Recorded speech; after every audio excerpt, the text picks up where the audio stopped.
Здравствуйте, когда в семье один ребенок, он часто мечтает о младшем брате или сестре. А когда детей много, часто возросшая конкуренция за внимание родителей подталкивает на не самые приятные мысли. К вашему вниманию рассказ. Все сравнивали меня с моей старшей сестрой. Я самый младший ребенок в семье, а всего нас 4, 2 братьев Саша с Лешей и сестра Яна. Яна старше меня на 5 лет, и сколько себя помню, она всегда была главной любимицей у наших родителей. Я скучная зануда, а она воплощение совершенства. Любую младшую сестру ждет одна и та же участь, она будет донашивать вещи за старшей. Вот и мне обновки покупали только по праздникам, а в остальных случаях я довольствовалась вещами Яны.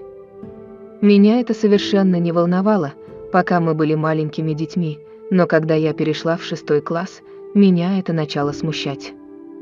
У нас с ней совершенно разные фигуры и вкусы, если на вкусы еще можно было закрыть глаза, то на разницу в размерах нет. У меня скорее пышная фигура, в то время как у Яны полная противоположность, она худая как тростинка, если она повернется к вам боком, то превратится в невидимку.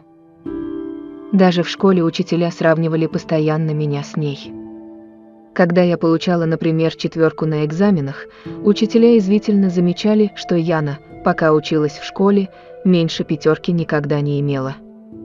У всех была идиотская привычка называть меня сестрой Яны, что меня просто дико бесило, ведь я была сама собой, у меня было имя, а не просто чертова сестра.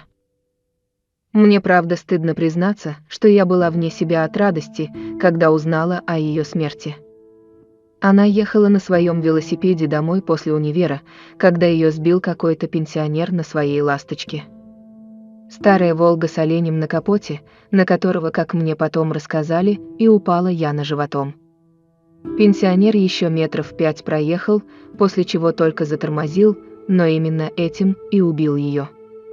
Злобное животное вспороло ей живот и намотало на себя кишки.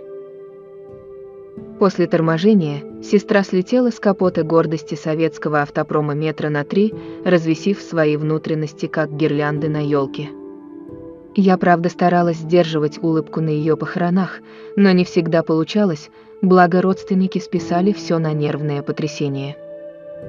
Я надеялась, что после смерти их любимой дочурки моя жизнь станет лучше, ведь я стану заменой их утраты, но все стало еще хуже. Как бы я ни старалась и что бы я ни делала, родители были всем недовольны и нередко любили ставить в пример Яну, как бы сделала она, будь сейчас жива. Я месяц терпела их выходки и в конце концов решила доказать, что ничем не хуже своей покойной старшей сестры. Я организовала семейную встречу, на которой будут присутствовать все ближайшие родственники. Мне пришлось потратить немало сил, чтобы все сделать и найти людей, которые помогут мне воплотить планы в жизнь. Самое сложное было приготовить главный сюрприз. В тот день все родственники и моя семья собрались за большим столом. Я сама помогала готовить, но все мои блюда, мать с отцом, раскритиковали и разгромили в пух и прах. Еда была идеальна, и я это знала, но тем не менее, им не понравился соус, мясо для них было слишком пережарено, а картошку вообще стоило заменить на спагетти. Я с невозмутимым лицом выслушивала их нытье и смотрела, как они, несмотря на жалобы, продолжали уплетать все за обе щеки. Дождавшись момента, когда люди основательно набьют желудок едой, я попросила внимания, чтобы произнести тост. Мы много лет не собирались за общим столом, я благодарна, что вы приняли мое приглашение. Хочу отдельно поблагодарить своих родителей, если бы не они, этот вечер бы не состоялся. Но за столом нет важного для нашей семьи человека, Яны. Она была для меня примером, а для родителей смыслом жизни. Я выдержала паузу. И пусть ее сейчас с нами нет, но она всегда будет в наших сердцах, я помолчала, и желудках. Гости вытаращились на меня, а мать с отцом недоуменно встали из-за стола. Я повернулась к ним и спросила: «Вам очень нравилось, как готовила Яна, Так почему же она вам сама не нравится на вкус? С этими словами я протянула матери кольцо, с которым Яну положили в гроб. Она тут же потеряла сознание, отца начала рвать прямо на стол, родственники кто покрепче побежали в ванную и туалет, а остальных начала рвать на тех местах, где они и сидели. Я равнодушно посмотрела на происходящее и села за стол. Сегодня я слишком устала и не намерена пропускать ужин.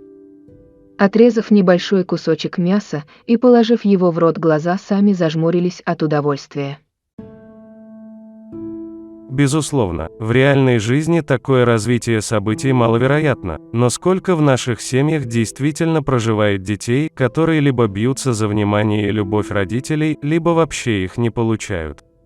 Ставьте лайки, пишите комментарии и подписывайтесь на канал. Я очень жду 1000 подписчиков, мне так хочется делиться с вами информацией через сообщество. Всем добра, до новых встреч!